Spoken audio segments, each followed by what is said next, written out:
With Approved Horizon and QuickBooks, you have the easiest method in the world for invoicing and keeping track of event registrations and recurring membership dues.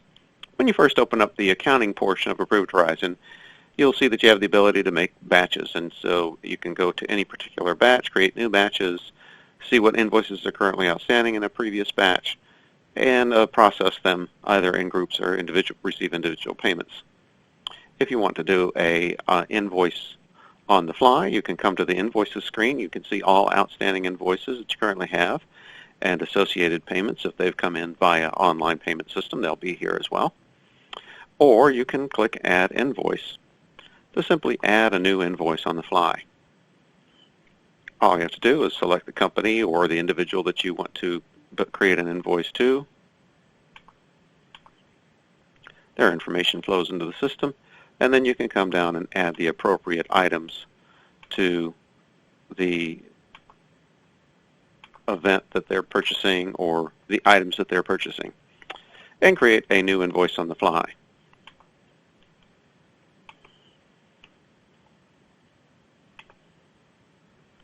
And once that's done, you can print the invoice or email the invoice or go on and make another invoice for someone else. When payments are received, you click Make Payment.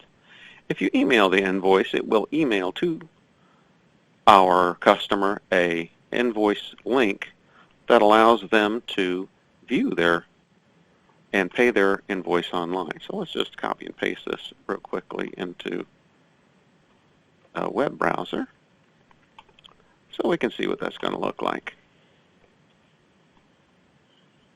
when somebody receives your online invoice. And then here's the invoice we just created, where they can make a payment now, print this page, or close the window as options that we selected for them when we set up invoicing in the system.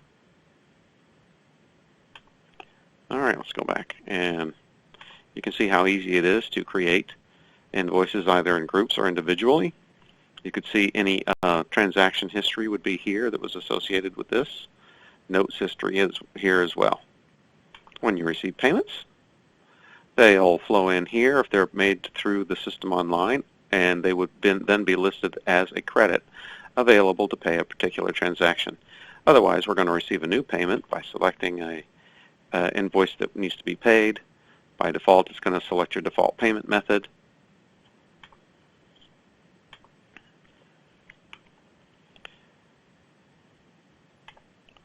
And it will assume the amount of the check, or you can enter the actual amount of the check, post the payment, and your payments are received.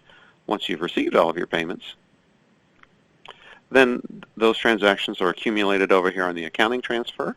You select the transactions you want to transfer to QuickBooks, click Transfer to QuickBooks, and your transactions are ready to be written over to QuickBooks.